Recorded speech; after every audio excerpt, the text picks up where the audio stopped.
Hello everyone, good morning and welcome to SBC Madhukar. My name is Ashish Madhukar. I have total 7 years Salesforce certified 2 years का follow. तो आज का हमारा agenda है basically what is MFA multi factor authentication. तो हम अपना multi factor authentication Salesforce में हम कैसे लगा सकते हैं और कोई भी जब भी आपका लॉगिन करेगा बेसिकली तो बिना आपके ऑथराइज के बिना वो लॉगिन नहीं कर सकता है सेल्सफोर्स में। तो आप उसको कैसे ऐड कर सकते हो अपने सेल्स फोर्स में और मोबाइल से कनेक्ट कर सकते हो तो हम आज वो देखेंगे। तो basically what is Salesforce MFA? Okay, multi factor authentication is called MFA, short form is a process that require a user to verify their identity two or more times before they are able to log in into their Salesforce account. Okay, जब भी अब user login करेगा Salesforce में basically तो login करने से पहले उसको ऑथेंटिकेट करना पड़ेगा कि क्या वही जेन्युइन पर्सन लॉगिन कर रहा है। फॉर एग्जांपल, आपने आ, आपने अपना यूजर नेम पासवर्ड किसी को दे दिया या किसी ने आपकी यूजर नेम पासवर्ड देख लिया। तो अब क्या करेगा, आपके यूजर नेम पासवर्ड से वो आपके सेल्स फोर्स में कुछ भी कर सकता है लॉगिन करके। हो सकता है कुछ डेटा डिलीट कर दे, हो सकता है, लेकिन उसके पास एस्केलेशन या नाम किसके ऊपर आएगा? आपके ऊपर, क्योंकि वो यूजर अकाउंट आपका है और उसका कोई भी मिस यूज कर सकता है। इसलिए मल्टी फैक्टर ऑथेंटिकेशन इसलिए आया कि कोई भी लॉगिन करने से पहले जब तक आप अप्रूव नहीं करोगे तब तक आपके सिस्टम में कोई लॉगिन नहीं कर सकता। आप उसको मोबाइल से भी कर सकते हो, ईमेल पे टू वे, आप ईमेल पे बेसिकली वो भी भेज सकते हो OTP तब। लेकिन हमारे पास फोन हमेशा रहता है, तो जब भी ईमेल कभी कभी कोई चेक नहीं करता, राइट? बट मोबाइल में जैसे नोटिफिकेशन आता है सब लोग देखते हैं। तो हम मोबाइल से दिखाते हैं कि MFA कैसे यूज करेंगे। ओके, तो okay, so once factor is something the user known such as their username and password. Okay, तो कोई भी यूजर नेम आप पासवर्ड जानते हो, आप उसको लॉगिन करोगे तो आपके पास मोबाइल में नोटिफिकेशन आएगा और उसके बाद आप उसको जब तक अप्रूव नहीं करोगे तब तक वो आपका कोई लॉगिन नहीं कर सकता। तो ठीक है, हम अपने आते हैं सेल्स फोर्स में और उसको करके दिखाते हैं कि कैसे हम उसको ऑथेंटिकेट करते हैं। ठीक है, तो हमें यहाँ पे क्रिएट करना है पहले वन परमिशन सेट। ओके, तो यहाँ पे परमिशन सेट हम क्रिएट करते हैं बेसिकली। ओके, तो आपको परमिशन सेट क्रिएट करना है। आप अपने परमिशन सेट का नाम कुछ भी दे सकते हो, बट मैं अपने परमिशन सेट का नाम दे देता हूँ MFA। Okay, and permission.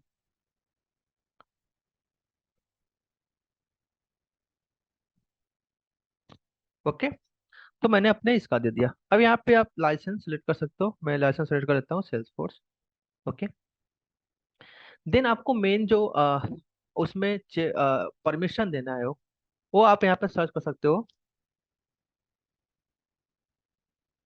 Multi factor authentication in user interface, this one. Okay, इसको आपको चेकबॉक्स चेक करना है। तो हम आते हैं, इसको एडिट करते हैं। ठीक है, देन आप इसको स्क्रॉल डाउन कर सकते हो या फिर कंट्रोल ऐप करके सर्च भी कर सकते हो।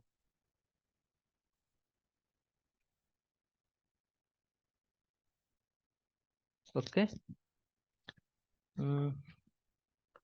Multi multi factor.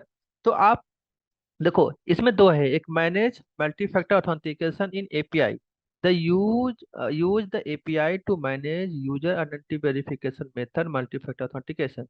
और यहाँ पे क्या है, user multi factor authentication in interface, मतलब user tool is the interface manage and provide the support. Okay, तो आप इन दोनों को दे सकते हो। अगर आप इसको देखो तो ऑटोमेटिक यूजर इंटरफेस भी आ जाता है उसमें। ठीक है, देन इसको क्या करना है, आपको सेव करना है। ठीक है, इसके बाद प्रीव्यू दिखाएगी कि आपने क्या क्या इसमें से आपने परमिशन दिया है और आप सेव कर दो इसको। सेव करने के बाद क्या करना होता है, आपको अपने यूजर में जाके ए परमिशन सेट असाइन करना होता है। जैसे मेरा ये यूजर है तो मैं यहाँ पे यूजर जाके, मतलब ऐसा नहीं कि आप अपने पे, आपके सिस्टम में अगर आप प्रोडक्शन में काम कर रहे हो या रियल क्लाइंट पे काम कर रहे हो, तो क्या करना होता है कि जिस जिस यूजर को असाइन कर, मतलब ये और असाइन करना है तो सबको देना होता है। तो मोस्टली कंपनियों में क्या होता है कि जितने भी यूजर होते हैं सबको ये मैंडेटरी हो जाता है करना, ठीक है। तो उनको ये MFA परमिशन असाइन कर देना है, ठीक है। तो मैंने असाइन कर दिया और यहाँ से सेव कर दिया, ठीक है। जैसे ही आपने सेव कर दिया, क्या होगा उसके बाद, आपको इसको लॉग आउट कर देना है, क्योंकि आप लॉग आउट कर दोगे फिर जब दोबारा लॉग इन करोगे तो आपसे वो मांगेगा कि कैसे वो आपको बिना उसके ऑथेंटिकेशन के लॉग इन नहीं कर सकते, ठीक है। मैं लॉग इन करता हूँ दोबारा, तो मेरा लॉग इन हो गया, लेकिन ऑथेंटिकेशन का नहीं आया। क्यों? क्योंकि मेरा यहाँ पे ऑलरेडी हो चुका है इस पे। तो मैं किसी और सिस्टम पे लॉग इन करता हूँ इसको। ओके, तो मैं इसको दोबारा लॉग आउट करता हूँ, देन उसके बाद मैं दोबारा ट्राई उसको करता हूँ। तो हम यहाँ पे लॉगिन करते हैं और चेक करते हैं लॉगिन क्यों हो रहा है। क्यों? क्योंकि इसमें अगर आप देखोगे तो हमने इस पर ऑलरेडी लॉगिन करके रखा है, तो हमारा जो सेशन होता है वो एक्सपायर नहीं जब तक होता है तब तक वो उसमें देता है। तो हम एक बार सेशन चेक कर लेते हैं कि हमारा जो सेशन का चेक बॉक्स होता है वो चेक है कि नहीं। ये ना सेशन सेटिंग, सेशन सेटिंग में आना है, आपको चेक करना है कि आपका सेशन सेटिंग जो है वो है कि नहीं सेटअप। ओके, तो यहाँ पे लिंक एक्सपायर इन कितने दिखा रहा है, ठीक है।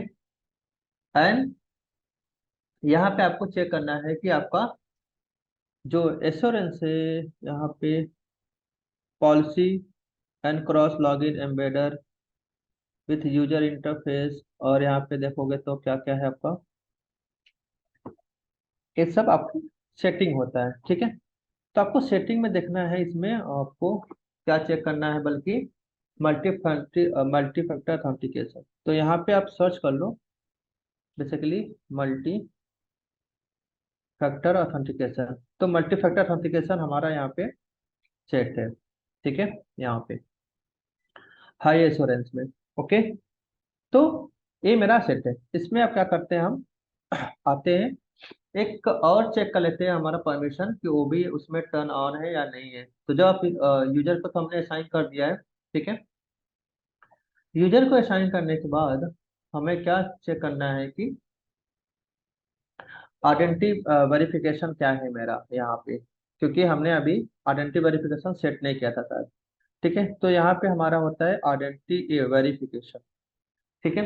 आइडेंटिटी वेरिफिकेशन में हमें चेक करना होता है कि MFA आपको उसमें आपने डाला है या नहीं डाला है, ठीक है। देखिए यहाँ पे हमारा ये है, पहला required identity verification during multiple authentication registration time.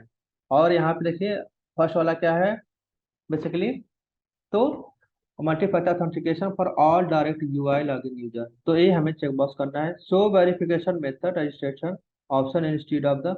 तो हमें ऑप्शन भी दिखाना है कि वहाँ पे उसका भी ऑप्शन आए कि वो उसमें कोड से भी कर सकता है। वो मैं आपको दिखाऊंगा कोड कैसे दिखाई देता है, ठीक है। तो ये हमने अच्छा आइडेंटिटी वेरिफिकेशन अपना सेट कर लिया। ओके, देन यहाँ पे अगर आप देखोगे इसमें अगर कोई सेटअप तो नहीं करने की जरूरत है। मल्टी फैक्टर ऑथेंटिकेशन इंटरफेस इन ब्लॉक रेज, नो, कुछ नहीं, ठीक है। सेट करते हैं, अब दोबारा आते हैं हम इस पे, लॉग आउट करते हैं अपने सिस्टम को, उसके बाद दोबारा चेक करते हैं लॉगिन करके। देखिए यहाँ पे आ रहा है अब चूज वेरिफिकेशन मेथड। तो आपको या तो choose verification method with code, code भी कर सकते हो, और मैं आपको दिखाऊंगा कि कोड कैसे दिखाया जाता है अपने फोन में। और एक दूसरा होता है use the authentication verification mobile app, ठीक है। तो ये मोबाइल ऐप कौन सा डाउनलोड, सेल्सफोर्स ऑथेंटिकेशन का ऐप होता है, वो आपको डाउनलोड करना होता है। तो मैं पहला वाला सेलेक्ट करता हूँ और कंटिन्यू करता हूँ। तो आप देखोगे यहाँ पे आएगा टू फ्रेज करने के लिए मांग रहा है, ठीक है। तो मैं अपना मोबाइल कनेक्ट करता हूँ और उस पर दिखाता हूँ कि आपको क्या क्या आता है उसमें, ठीक है। तो ये मेरा मोबाइल मैं अपने कनेक्ट कर लेता हूँ इसमें।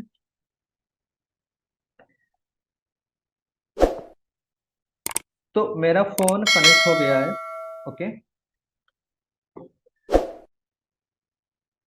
ओके, मेरा फोन कनेक्ट हो गया है। अगर आप देखोगे यहाँ पे फोन में, तो यहाँ पे मेरा आपको ऐप कौन सा डाउनलोड करना होता है, तो मैं ऐप स्टोर पे जाता हूँ। आप अगर मोबाइल एंड्रॉयड यूज कर रहे हो तो इसमें आपको मिलेगा आपका प्ले स्टोर, वहां पे जाके लिखना है आपको Salesforce authenticator. Okay, this one. तो ये आपको वाला ए वाला यूज कर, ए वाला सर, अगर आप आईफोन यूज कर रहे हो तो सेल्स फोर्स ऑथेंटिकेटर, ऐसे ही आपका उसमें भी मिलेगा, सिर्फ एंड्रॉयड में भी। ठीक है, तो मैंने मेरा ऑलरेडी डाउनलोड है और बहुत सारे मेरा से कनेक्टेड है तो जब यहाँ पे आप पहली बार करोगे तो भी आएगा, और ऑलरेडी ऐड है तब पर भी यहाँ पे आपको आएगा कि ऐड न्यू अकाउंट। देखिए यहाँ पे न्यू ऐड अकाउंट आ रहा है, तो मैं यहाँ पे क्लिक करता हूँ ऐड न्यू अकाउंट। तो आप देखोगे यहाँ पे एक लिख के आ रहा है हमारा फ्रेज, ठीक है, लूज कंफर्ट। तो अब आपको क्या करना है, ये फ्रेज इसमें डालना है। तो मैं आता हूँ अब सिस्टम पे, तो यहाँ पे आपको वो अब जो अभी दिखा रहा था वो आपको फ्रेज दिखाना पड़ेगा ना, टू वर्ड फ्रेज। तो यहाँ पे लिखना था आपको लूज स्पेस कंफर्ट, ठीक है। देन आपको टाइप क्लिक कर देना है कनेक्ट पे, ठीक है।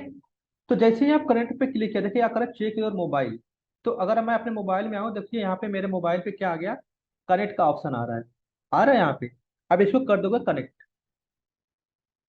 तो देखिए मेरा कनेक्टेड हो गया सक्सेसफुली। ओके, अब देखोगे बैकग्राउंड में मेरा वो लॉगिन हो गया, ठीक है।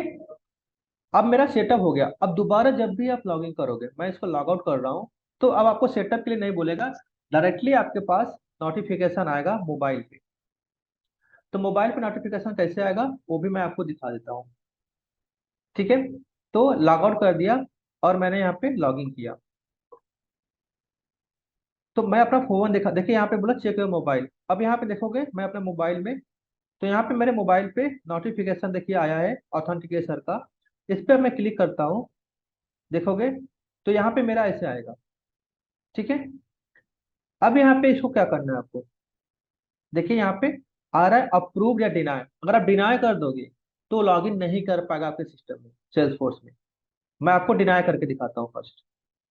देखिए मैंने डिनाई कर दिया, ब्लॉक एक्टिविटी फ्लैग, जस्ट और जस्ट ब्लॉक एक्टिविटी।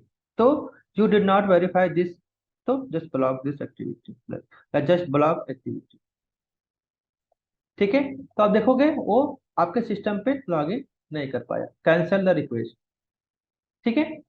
अब दोबारा मैं लॉगिन करता हूँ, तो मेरे पास दोबारा आएगा ऑथेंटिकेशन के लिए। अगर आप देखोगे यहाँ पे,